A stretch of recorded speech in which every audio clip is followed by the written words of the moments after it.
नमस्कार, राजस्थान सुपर 100 में आप सभी का बहुत स्वागत है। मैं हूं आपके साथ माजिद अंसारी। चलिए खबरों का सिलसिला शुरू करते हैं फटाफट अंदाज में। सियासी संकट थमने के बाद आज दोपहर 12 बजे गहलोत कैबिनेट की अहम बैठक होगी। सूत्रों के मुताबिक कैबिनेट की बैठक में नई पर्यटन नीति पर मुहर लग सकती है। इसके अलावा मंत्रियों कर्मचारियों के एक दिन का वेतन काटने पर निर्णय हो सकता है। बुधवार को मुख्यमंत्री अशोक गहलोत ने चिकित्सा के क्षेत्र में बड़ा विस्तार किया है। विस्तार की इस कड़ी में मुख्यमंत्री भीलवाड़ा और भरतपुर को मेडिकल कॉलेज भवन का उद्घाटन किया। इस कार्यक्रम में 5 जिलों को 828 करोड़ की सौगात मिली है। मुख्यमंत्री ने वीडियो कॉन्फ्रेंसिंग के जरिए उदयपुर, कोटा और बीकानेर में सुपर स्पेशलिटी ब्लॉक का भी शुभारंभ किया। सीएम ने कहा कि प्रदेश सरकार का काम कोरोना काल में देश के लिए प्रेरणा बना है। इस कार्यक्रम में केंद्रीय स्वास्थ्य मंत्री हर्षवर्धन और स्वास्थ्य राज्य मंत्री भी मौजूद रहे। कांग्रेस में नई टीम के चयन की कवायद तेज हो गई है। नवनियुक्त प्रदेश 29 या 30 सितंबर को जयपुर आएंगे। पार्टी में संतुलन साधने के लिए माखन संभाग मुख्यालयों पर जाकर कांग्रेस नेताओं और विधायकों से फीडबैक लेंगे। इसके साथ ही संगठन के नए स्वरूप और सरकार के कामकाज का लेकर मंथन करेंगे। अविनाश पांडे को बिहार चुनाव में बड़ी जिम्मेदारी मिली है। राजस्थान कांग्रेस के पूर्व प्रभारी अविनाश पांडे बिहार चुनाव स्क्रीनिंग कमेटी के अध्यक्ष बनाए गए हैं। वहीं देवेंद्र यादव और काजी निजामुद्दीन स्क्रीनिंग कमेटी के सदस्य होंगे। बिहार चुनाव में राजस्थान कांग्रेस की तिकड़ी पर जिताऊ प्रत्याशियों के चयन की जिम्मेदारी होगी। राजस्थान में यूथ कांग्रेस आज जेईई नीट परीक्षा कराने के खिलाफ सभी जिला मुख्यालयों पर प्रदर्शन करेगी। इस प्रदर्शन की अगुवाई यूथ कांग्रेस के अध्यक्ष गणेश घोगरा करेंगे। कोटा में मार्क्सवादी कम्युनिस्ट पार्टी के कार्यकर्ताओं ने जेल भरो आंदोलन के तहत गिरफ्तारियां दी। गिरफ्तारी से पहले कार्यकर्ताओं ने सर्किट हाउस से अदालत चौराहे पर आक्रोश रैली निकाली और सरकार के खिलाफ नारेबाजी की। सीकर जिला मुख्यालय पर बुधवार को बिजली के बिलों में बढ़ी दरों के विरोध में माकपा ने रैली निकालकर कलेक्ट्रेट पर प्रदर्शन किया। माकपा के सचिव किशन पारिक ने बताया कि कोरोना काल में जनता बेहाल है। ऐसे में 6 महीने का बिजली बिल माफ करने की मांग की है। माकपा के सचिव किशन पारिक ने साफ कहा कि अगर उनकी 16 सूत्री मांगों को पूरा नहीं किया गया तो माकपा 7 सितंबर को जिले के हर जीएसएस पर बड़ा प्रदर्शन करेगी।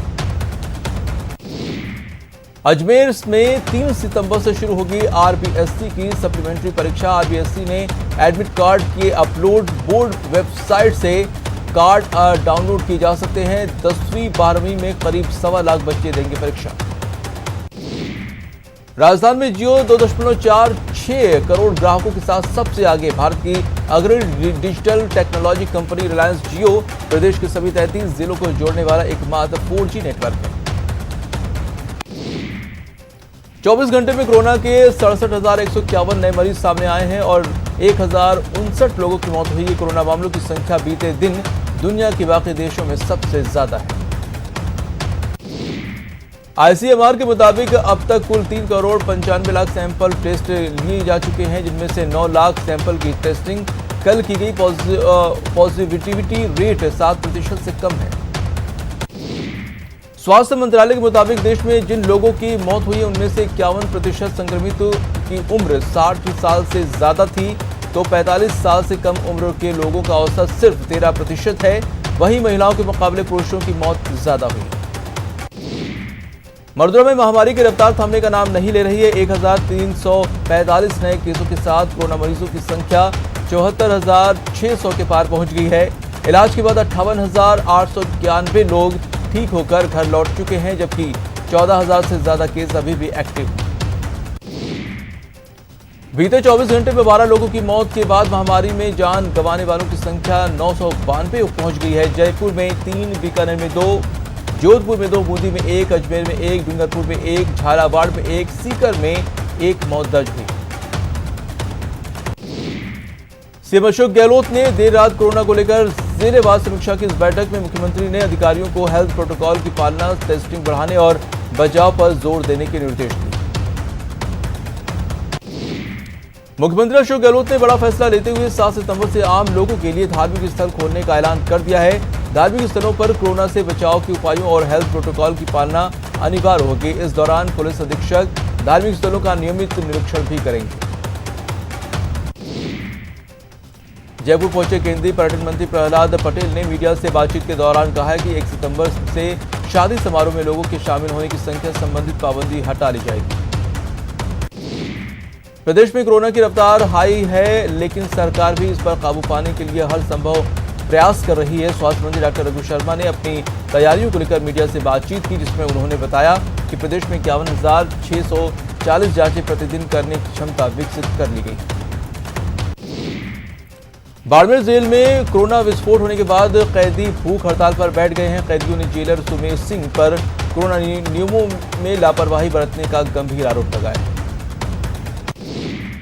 मंगलवार को बाड़मेर जेल में एक साथ 43 कैदी कोरोना पॉजिटिव पाए गए थे। इसके बावजूद भी जेल प्रशासन ने कोरोना प्रोटोकॉल को लेकर कोई गंभीरता नहीं दिखाई।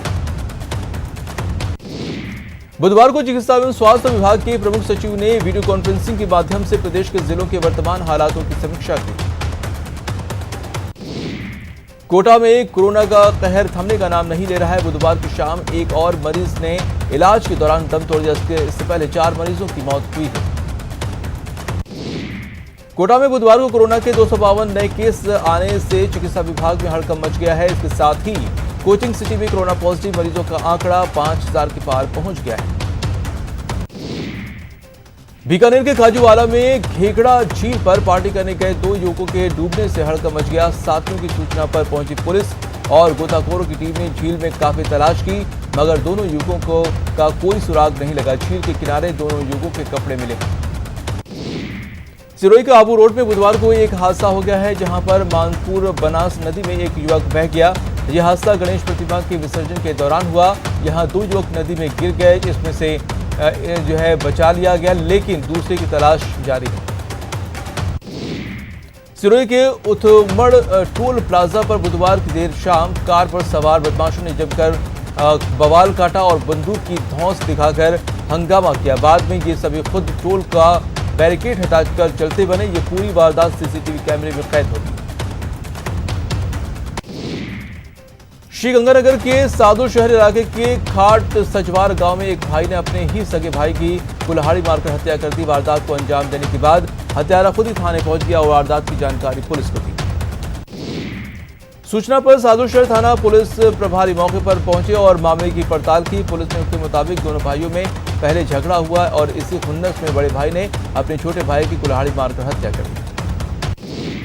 सवाई माधोपुर की पोक्सो कोर्ट ने नाबालिग को बहला फुसलाकर भगा ले जाने के एक मामले में एक आरोपी को 5 साल की कठोर कारावास की सजा सुनाई है। साथ ही उस पर कोर्ट ने 20,000 रुपए के अर्थदंड का भी सजा सुनाया है। वहीं सवाई माधोपुर की पोक्सो कोर्ट ने नाबालिग को बहला फुसलाकर भगा ले जाने के एक और मामले में आरोपी को 4 साल की कठोर कारावास की सजा सुनाई है। साथ ही कोर्ट ने उस पर 10,000 रुपए का जुर्माना लगाया। कोटा में एसीबी के हत्थे चढ़े रिश्वतखोर AEN दिनेश खोलिया को बुधवार को कोर्ट में पेश किया गया, जहां कोर्ट ने उसे 9 सितंबर तक जेल भेजने के आदेश दिए। आरोपी दिनेश खोलिया को 3,000 रुपए की रिश्वत लेते हुए कोटा एसीबी ने कैथून विद्युत विभाग के कार्यालय में गिरफ्तार किया था। इसके बाद आरोपी एसीबी को चकमा देकर फरार भी हो गया था, लेकिन दूसरे दिन उसको दोबारा दबोच लिया गया। करौली में पुरानी रंजिश में स्कूल टीचर पर जानलेवा हमला करने का मामला सामने आया है। ये मामला मंडरावरा गांव के सरकारी स्कूल का है, जहां स्कूल से घर लौटते समय टीचर पर 2 बाइक सवार बदमाशों ने लोहे के हथियार से ताबड़तोड़ हमला कर दिया। घायल स्कूल टीचर को इलाज के लिए राजकीय अस्पताल में भर्ती कराया गया। पुलिस ने मामला दर्ज कर लिया है और आरोपियों की खोजबीन में जुट गई है। चूरू के दुधवाखार इलाके के एक गांव में घर में सो रही 25 साल की महिला से अश्लील हरकत करने का मामला सामने आया है। पीड़िता की रिपोर्ट पर आरोपी अनिल मीणा के खिलाफ महिला थाने में मामला दर्ज हुआ। पीड़िता की दर्ज शिकायत के मुताबिक आरोपी अनिल मीणा 25 अगस्त की रात को शराब के नशे में घर में घुस गया और पीड़िता के साथ गलत हरकत करने लगा। जब उसने शोर मचाया तो आरोपी वहां से फरार हो गया। श्रीगंगानगर की कोतवाली पुलिस लुटेरों की तलाश में जुट गई है और उसके लिए पुलिस सीसीटीवी फुटेज को खंगाल रही है। बता दें कि पुरानी आबादी थाना इलाके में पर्स छीनने और कार लूटने की वारदात हुई। जैसलमेर के लाठी में सड़क पार कर रही गाय को कार ने टक्कर मार दी, जिसमें गाय की मौके पर ही दर्दनाक मौत हो गई। इस हादसे में कार में सवार एक व्यक्ति घायल हो गया। ये घटना ढोलिया गांव के पास की। डूंगरपुर में मां की ममता शर्मसार हुई है। यहां रेल की पटरियों के पास एक मासूम लावारिस हालत में मिला है। बच्ची को जिला शिशु अस्पताल में भर्ती कराया गया। पुलिस ने मामला दर्ज कर जांच शुरू कर दी। बूंदी में नाबालिग छात्रा से हुए गैंगरेप मामले में पोक्सो कोर्ट ने 2 आरोपियों को 20-20 वर्ष की सजा और 20-20 हजार रुपए का जुर्माना ठोका है। तलवास गांव के पास धर्मराज और बलराम नामक 2 आरोपियों ने स्कूल से घर जा रही नाबालिग छात्रा को लिफ्ट देने के बहाने पुलिया के नीचे ले जाकर बारी बारी उनके साथ दुष्कर्म किया था। अजमेर पोक्सो कोर्ट ने बुधवार को नाबालिग के अपहरण मामले में 5 आरोपियों को 5 वर्ष की कैद की सजा सुनाई है। बीते साल आरोपियों ने मारुति वैन में नाबालिग का अपहरण कर उसे नसीराबाद हाईवे पर ले गए थे, जहां पुलिस ने नाकेबंदी कर गिरफ्तार किया था। जालूपुरा पुलिस ने T20 क्रिकेट मैच पर लाखों का सट्टा लगाते 3 लोगों को गिरफ्तार किया है। पुलिस ने होटल के कमरे से 12 मोबाइल, LED लैपटॉप समेत अन्य इलेक्ट्रॉनिक डिवाइस बरामद किए।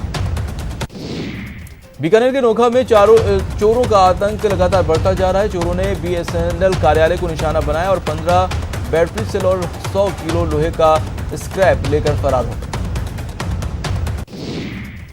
दौसा के खनिज विभाग की सरकारी जीप चोरी होने के मामले में बड़ा अपडेट सामने आया है। सदर थाना पुलिस ने कुछ ही घंटों में चोरी हुई जीप को बरामद कर लिया है। चोरों ने ये जीप सुनसान जगह पर छोड़ दिया और वहां से फरार हो गए। बूंदी शहर के लंका गेट क्षेत्र में एक अधेड़ व्यक्ति का खून से सना हुआ शव मिलने से शहर में सनसनी फैल गई। फिलहाल पुलिस मामले की जांच में जुटी। श्रीगंगानगर में खाद्य सुरक्षा विभाग ने जांच के लिए खाद्य तेलों के सैंपल लिए।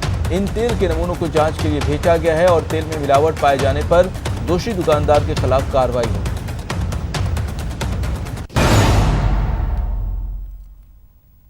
ब्रेक के बाद आपका स्वागत है। कुछ और अहम खबरें फटाफट अंदाज में। श्रीगंगानगर में NHM संविदा आयुष चिकित्सकों का कार्य बहिष्कार जारी है। ये चिकित्सकों ने CMHO कार्यालय पर नियमितीकरण और वेतन वृद्धि की मांग को लेकर विरोध प्रदर्शन किया। इस दौरान प्रदेश सरकार से अपनी मांगों पर जल्द कार्रवाई करने की मांग की है। कोटा संभाग के सबसे बड़े MBS अस्पताल में बुधवार को संविदा सफाई कर्मियों ने हंगामा किया। इस दौरान काफी समय तक अस्पताल की सफाई व्यवस्था चरमरा गई। सफाई कर्मियों ने अस्पताल परिसर में आक्रोश जताया। सफाई कर्मियों ने PF जमा करवाने सहित कई मांगों को लेकर अस्पताल प्रशासन और ठेकेदार के खिलाफ आक्रोश जताते हुए हड़ताल करने की चेतावनी दी। कोटा के कनवास उपखंड में बुधवार को ग्राम खजूरना स्कूल की खेल मैदान की भूमि पर से अतिक्रमण हटाने की कार्रवाई को अंजाम दिया गया। ये कार्रवाई उपखंड अधिकारी राजेश डागा के नेतृत्व में करवाई गई। 62 साल पुराने स्कूल को 5 बीघा खेल मैदान की भूमि से अतिक्रमण हटाया। श्रीगंगानगर में भारत की कम्युनिस्ट पार्टी मार्क्सवादी ने किसान, मजदूर, छात्र, नौजवान, अल्पसंख्यक और पिछड़े वर्ग के 18 सूत्री मांग पत्र को कलेक्टर के नाम ज्ञापन सौंपा। भारत की कम्युनिस्ट पार्टी के कार्यकर्ता पब्लिक पार्क ने रैली की शक्ल में कलेक्ट्रेट पहुंचे, जहां उन्होंने 18 सूत्री मांगों को लेकर कलेक्ट्रेट के नाम ज्ञापन सौंपा। अलवर जिले में राष्ट्रीय स्वास्थ्य मिशन के तहत जिले में कार्यरत संविदा नर्सिंग कर्मियों ने कलेक्टर को ज्ञापन सौंपकर समान वेतन देने की मांग की है। संविदा पर लगे नर्सिंग कर्मी मात्र 6,300 रुपए में मेडिकल विभाग को अपनी सेवाएं दे रहे हैं। सवाईमाधोपुर कलेक्टर नन्नू बल पहाड़िया ने बुधवार को जिला मुख्यालय के नगर परिषद आश्रय स्थल और खंडार बस स्टैंड पर चल रहे इंदिरा रसोई का निरीक्षण कर व्यवस्थाओं का जायजा लिया। ABVP के प्रतापगढ़ की JR कन्या महाविद्यालय के अधिग्रहित कर उसको सरकारी कॉलेज बनाने की मांग की है। इसको लेकर ABVP के जिला संयोजक अंकुश लबाना ने मुख्यमंत्री के नाम कलेक्टर को ज्ञापन सौंपा। कोटा सिटी बूंद बूंद पानी को तरस रहा है। जलदाय विभाग ने Akilgarh head workers water filter plant के 33/11 GSS पर लगा जंबो बिजली ट्रांसफार्मर जल गया, जिससे वाटर फिल्टर प्लांट के रॉ वाटर पंप पर ठप पड़ गए और ऐसे में आधे कोटा शहर की जलापूर्ति बाधित हो गई। वीडियो कॉन्फ्रेंसिंग में श्रीगंगानगर SDM उमेश सिंह रत्नू ने संपर्क पोर्टल पर दर्ज प्रकरणों और जिले भर में लंबित प्रकरणों सहित निस्तारित प्रकरणों की जानकारी उपलब्ध करवाई और संपर्क पोर्टल को पर पेंडिंग प्रकरण के निस्तारण के निर्देश दिए। अच्छी बारिश के चलते जालौर में नदी और नाली उफान पर है। इसको लेकर कलेक्टर हिमांशु गुप्ता ने हाई अलर्ट जारी कर दिया है। बुधवार को आहोर उपखंड अधिकारी और मानसिंह राम ने 95 स्थित जवाई नदी का निरीक्षण कर अधिकारियों को आवश्यक दिशा निर्देश दिए। सवाईमाधोपुर के आलनपुर चमत्कार मंदिर में दिगंबर जैन समाज के धर्मावलंबियों को और की ओर से उत्तम आर्जव पर्व का आयोजन किया गया। इस दौरान ऑनलाइन प्रतियोगिताएं भी हुई। अलवर के उमरैड में बुधवार को श्रम मंत्री टीकाराम जूली ने बैठक में मालाखेड़ा उपखंड के अधिकारी मौजूद रहे। इस मौके पर उन्होंने चेतावनी दी है कि फ्लैगशिप योजना और विधवा विकलांग पालनहार के पात्र लाभार्थियों के आवेदन स्वीकृत नहीं किए गए तो जिम्मेदार अधिकारियों के खिलाफ सख्त कार्रवाई करेंगे। बुधवार को गुर्जर आरक्षण आंदोलन के संयोजक कर्नल किरोड़ी सिंह बैंसला के बेटे विजय बैंसला सवाईमाधोपुर के दौरे पर रहे। इस दौरान उन्होंने जिला मुख्यालय पर सर्किट हाउस के नजदीक नेहा नगर में बैठक की। बैठक में विजय बैंसला ने वन विभाग से जुड़े कई मुद्दों पर चर्चा की। उन्होंने चेतावनी दी है कि अगर 15 दिन में उनकी मांगें पूरी नहीं की गई तो वन विभाग आंदोलन किया जाएगा। कोटा की डावा पंचायत समिति प्रशासन ने 54 बीघा चारागाह भूमि को अतिक्रमण मुक्त करवाई। ये कार्रवाई डावा पंचायत समिति की ग्राम पंचायत बागली के गांव गोठड़ा काला में की गई। इस दौरान पंचायत समिति प्रशासन ने अतिक्रमण से समझाइश भी की। बाद में जेसीबी मशीन की मदद से चारागाह भूमि को अतिक्रमण मुक्त करवाया गया। बुधवार को जैसलमेर के रामगढ़ पहली मालगाड़ी पहुंची। इस मालगाड़ी से 5 मशीनों से लाइमस्टोन की लोडिंग की गई। इस दौरान आरएसएमएम के अधिकारी और ठेकेदार मौके पर मौजूद रहे। बारह के अटरू में बुधवार को बीएसपी विधायक मदन दिलावर ने खनन हादसे के शिकार पीड़ित परिवारों से मुलाकात की और उन्हें सांत्वना देकर सरकार से मुआवजा दिलाने का आश्वासन दिया। अलवर कृषि उपज मंडी में बुधवार को श्रम मंत्री टीकाराम जूली ने बैठक ली। इस अवसर पर आयोजित कार्यक्रम में श्रम मंत्री ने राजीव गांधी कृषक साथी योजना के चेक भी वितरित किए। बैठक में व्यापारियों ने मंडी की समस्याओं को लेकर अपनी बात रखी। अलवर कलेक्टर से बुधवार को all India fair prime dealers federation की जिला इकाई ने गुहार लगाई है और अपनी मांगों को लेकर अलग अलग 2 ज्ञापन दिए। प्रतापगढ़ जिले के धरियावद डीएसपी अरविंद कुमार बिश्नोई ने थाने में अपना जन्मदिन मनाया। उन्होंने थाने में केक काटकर पुलिसकर्मियों का मुंह मीठा कराया। बाराक नेशनल हाईवे 27 पर रोजाना आवारा मवेशियों का जमावड़ा लग जाता है। इससे हाईवे पर गुजरने वाले वाहन चालकों को भारी परेशानियों का सामना करना पड़ता है। पीबीएम अस्पताल में मरीजों के लिए बेड की कमी को दूर करने के लिए बीकानेर शहर की 2 संस्थाओं ने 45 बेड भेंट किए हैं। अस्पताल प्रशासन का कहना है कि मेडिसिन विभाग से लंबे समय से बेड की कमी चल रही है और संस्थाओं के सहयोग से मरीजों को लाभ मिलेगा। बुधवार को बीकानेर में देशनोक के एनएलपी बारसिंगपुर में पौधारोपण कार्यक्रम आयोजित किया गया। इस मौके पर पर्यावरण को बचाने का संदेश दिया गया। कोरोना काल के बीच पूरे प्रदेश में जैन समाज पर्युषण पर्व बड़े धूमधाम से मनाया जा रहा है। पुष्कर के निकटवर्ती गांव पिसांगन में इस मौके पर समाज के लोगों ने जैन मंदिर में धार्मिक कार्यक्रम आयोजित किए। जोधपुर में बुधवार को राजगोपाल मंदिर में राधा अष्टमी धूमधाम से मनाई गई। समारोह के दौरान किसी भी श्रद्धालु को मंदिर में प्रवेश नहीं दिया गया। देशनोक में नवीन राजकीय महाविद्यालय शुरू करने को लेकर नोडल प्रचार ने बुधवार को राजकीय करड़ी प्राथमिक विद्यालय भवन में जनप्रतिनिधि और गणमान्य लोगों से विचार विमर्श कर राय ली। ओसिया में डेरा डाले किसानों के प्रतिनिधियों ने देर रात कलेक्टर की मौजूदगी में डिस्कॉम के अधिकारियों से लंबी बातचीत की। बैठक के दौरान किसानों ने चना खरीद, फसल बीमा क्लेम, कर्ज माफी समेत कई मुद्दों के जल्द निस्तारण की मांग की। बीकानेर में पीबीएम के सुपर स्पेशलिटी अस्पताल का आज लोकार्पण हुआ। केंद्रीय मंत्री डॉक्टर हर्षवर्धन और मुख्यमंत्री अशोक गहलोत ने वीसी के जरिए इसका लोकार्पण किया। स्वामी केशवानंद राजस्थान कृषि विश्वविद्यालय का 17वां दीक्षांत समारोह 28 अगस्त को वर्चुअल प्लेटफॉर्म पर आयोजित होगा। समारोह की अध्यक्षता करते हुए राज्यपाल राजभवन जयपुर से समारोह से जुड़ेंगे। चूरू में एक महिला ने जहर खाकर अपनी जान देने की कोशिश की। गंभीर हालत में परिजन महिला को अस्पताल में भर्ती कराया। करौली में सपोटर के प्रसिद्ध प्राचीन मदन बिहारी जी मंदिर से ठाकुर जी के श्रृंगार के जेवरात और नकदी चोरी करने के आरोपी को पुलिस ने गिरफ्तार किया है। हरिदेव जोशी पत्रकारिता यूनिवर्सिटी में नए सत्र के ऑनलाइन प्रवेश प्रक्रिया शुरू हुई। यूनिवर्सिटी में अपने यहां BA JMC पाठ्यक्रम के साथ ही PhD प्रोग्राम की भी शुरुआत कर दिया गया है। सचिवालय में गांधी म्यूजियम जयपुर में कहां बनेगा, इसको लेकर बैठक हुई, जिसमें मंत्री BD कल्ला ने गांधी म्यूजियम के लिए जमीन चिन्हित करने के काम में तेजी लाने के निर्देश दिए। अजमेर डिस्कॉम के MD के निर्देश पर झुंझुनू के 20 AAEN कार्यालयों में बिलों में आ रही समस्याओं के समाधान के लिए शिविर लगाए।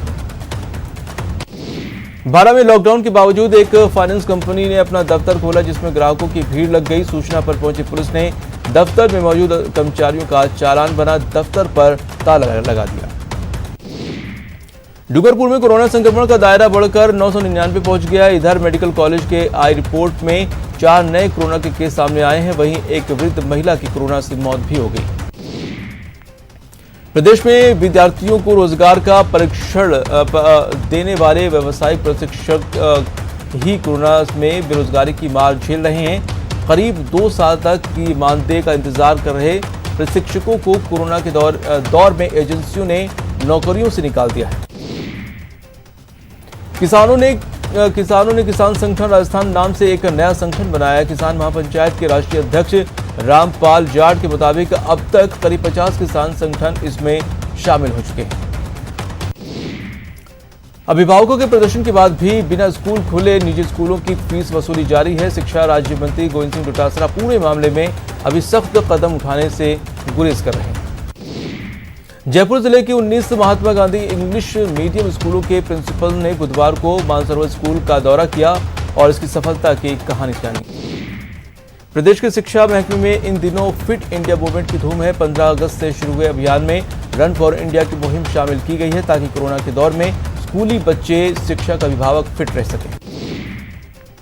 कोरोना काल में MP सरकार की भोपाल शिक्षक मंडल ने तोगलकी फरमान जारी कर दिया, जिसके तहत DLED के परीक्षाओं की तिथियां घोषित कर दी। अब नेत्रदान के इच्छुक लोग झालावाड़ में नेत्रदान कर सकेंगे, क्योंकि अब झालावाड़ मेडिकल कॉलेज अस्पताल में आई रिट्रीवल सेंटर की स्वीकृति मिल गई है। अलवर के वार्ड 56 के पार्कों की हालत बेहद खस्ता है। इसके बावजूद हाउसिंग बोर्ड कोई सूद नहीं ले रहा है। टीम इंडिया के कैप्टन विराट कोहली और उप कप्तान रोहित शर्मा वनडे रैंकिंग में शीर्ष 2 स्थानों पर कब्जा बरकरार रखा है। ICC की ओर से बुधवार को जारी रैंकिंग में पहले स्थान पर कप्तान कोहली और दूसरे स्थान पर विस्फोटक बल्लेबाज रोहित शर्मा ने कब्जा कर रखा है। CPL 13वें मुकाबले में ट्रिनबागो नाइट राइडर्स ने सेंट लूसिया जॉक्स को 6 विकेट से हरा दिया। वेस्टइंडीज के दिग्गज ऑलराउंडर ड्वेन ब्रावो ने T20 क्रिकेट में 500 विकेट लेकर इतिहास रच दिया।